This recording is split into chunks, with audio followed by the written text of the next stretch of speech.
Retirement भी हो जाती है। तो वही 60 वर्ष षष्ठी पूर्ति वर्ष हम लोग मना रहे हैं।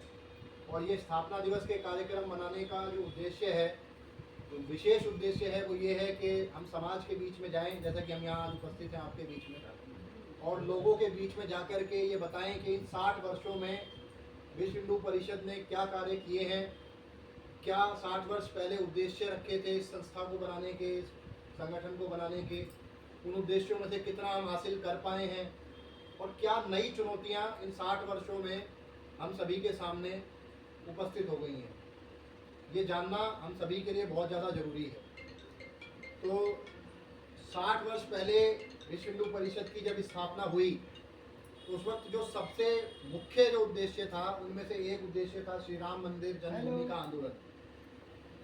उस वक्त देश के अंदर बहुत बुरे हालात थे। सरकारें जो उस वक्त राज कर रही थी, उनकी प्राथमिकता में कहीं भी सनातनी या हिंदू नहीं आते थे। उनकी विचारधारा जो थी वो सनातन संबंधित नहीं थी। इसलिए 500 साल की लड़ाई हम लोगों ने अपनी राम जन्मभूमि को पाने के लिए लड़ी। हमें आज़ादी 1947 में मिल गई थी, हमारा देश आज़ाद हो गया। लेकिन आज़ादी के बाद भी हिंदुस्तान में जो सरकारें बन रही थी, जो हिंदुस्तानी नागरिक चुन रहे थे जिन सरकारों को, उनकी भी आस्थाओं का विशेष ध्यान उस समय की सरकारें नहीं रख रही थी। उन्हीं सरकारों पर दबाव बनाने के सब लिए और उन्हीं सरकारों से अपनी मांग, हिंदुओं के हितों की मांग रखने के लिए विश्व हिंदू परिषद जैसे संगठनों की आवश्यकता उस समय महसूस हुई। परम उद्देश्य जो रखा गया वो 3 मंदिर थे, जिनमें सबसे पहला उद्देश्य हमारा श्री राम जन्मभूमि राम मंदिर अयोध्या का, उसके अलावा काशी विश्वनाथ, और तीसरा हमारा कृष्ण जन्मभूमि मथुरा। ये 3 हमारे उसमें उद्देश्य थे, जिनमें से सबसे खुशी की बात यह है कि अपने षष्ठी पूर्ति वर्ष जो 2024 अभी चल रहा है, हमने अपना सर्वप्रथम और सर्व मुख्य जो उद्देश्य था राम जन्मभूमि, उसको प्राप्त किया है। आप सभी ये बात जानते हैं, मुझसे बेहतर जानते हैं कि राम जन्मभूमि के लिए कितने कष्ट सनातन समाज ने झेले। ऐसे ही नहीं मिल गया राम जन्मभूमि। अभी हमने 22 जनवरी को बहुत उत्सव मनाए, हर गली में, मोहल्ले में, हर सड़क पर भंडारे लगे हुए थे, हर मंदिर में बड़े बड़े भव्य कार्यक्रम थे, घरों में लोगों ने पूजा पाठ की। लेकिन 22 जनवरी जितना सरल और सुगम हमें दिखाई दे रहा था, उतना सरल और सुगम ये दिन हमें मिला नहीं। इसके लिए बहुत बलिदान हमारे संगठन के लोगों ने दिए, अन्य संगठन के लोगों ने दिए, जिसमें मैं एक नाम हमेशा लेता हूं, जहां पर भी मुझे बोलने का अवसर मिलता है, कोठारी बंधुओं का। अगर आप जानते हो, 2 सगे भाई अयोध्या में, उन्हें गोलियों से भून दिया गया। उस समय की मायावती, अखिलेश जी की पिताजी थे, मुलायम सिंह यादव जी, उनकी सरकार थी। कार सेवकों पर गोली चलाने का आदेश दिया उन्होंने। निहत्थे कार सेवक थे, उनके हाथ में कोई हथियार नहीं थे, लेकिन उनको पुलिस ने गोलियों से भून दिया। तो ऐसे ही ना जाने कितने असंख्य बलिदान के बाद हमें राम मंदिर मिला है। हमने खुशी मनाई है, बहुत अच्छी बात है, लेकिन अभी उद्देश्य और हमारे बाकी हैं। जैसे काशी विश्वनाथ लगभग हमें मिल चुका है, और अभी मथुरा हमें लेना है।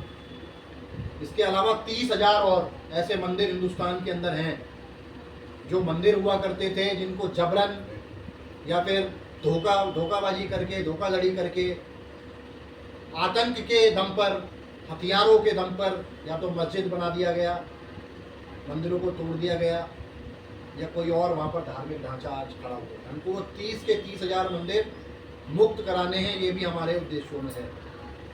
तो मंदिरों की मुक्ति का आंदोलन तो हम 1964 से ही चला रहे हैं, लेकिन जैसा मैंने कहा कि ये जो 60 वर्ष हमारे बीते, तो और नए कुछ संघर्ष हमारे सामने खड़े हो गए, जो उस समय हमारे उद्देश्य में नहीं थे।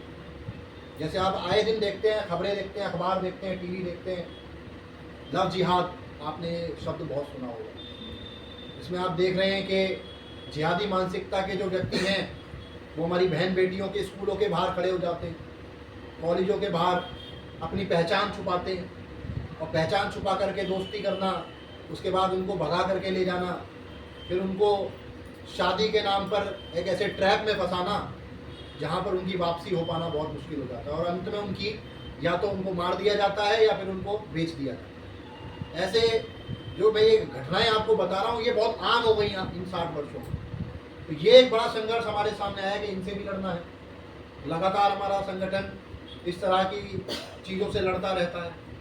एक और जो नया संघर्ष सामने आया वो आया जमीन हड़पने का संघर्ष, वक्फ बोर्ड के माध्यम से या अन्य और ऐसे ही नए हथकंडों के माध्यम से मंदिरों की ज़मीनों को, हिंदुओं की ज़मीनों को, जो ज़मीनें सरकारी पड़ी हुई थी उनको एक अपना दावा ठोक देना उन पर कि ये ज़मीन तो वक्फ बोर्ड की है या मुस्लिम समाज की है। इस तरीके से ज़मीनों पर कब्जा करने का ये एक बड़ा चैलेंज आज की तारीख में हमारे सामने है, जिससे आज संगठन लड़ रहा है।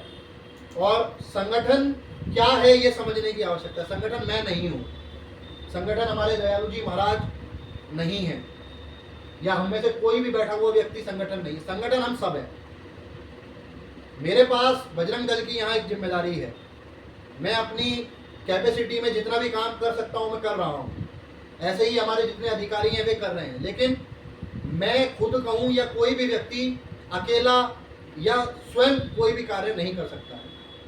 जब तक समाज हमारे साथ नहीं जुड़ेगा, जब तक हम लोगों के बीच में जाकर के उनको अपने साथ नहीं जोड़ेंगे, वे हमारे उद्देश्यों को नहीं समझेंगे कि हम आखिर करना क्या चाहते हैं, तब तक हमारे उद्देश्य कभी सफल नहीं होंगे। इसी कारण से हम इस तरह के कार्यक्रम, छोटे छोटे कार्यक्रम हमने प्रखंड में किए हैं।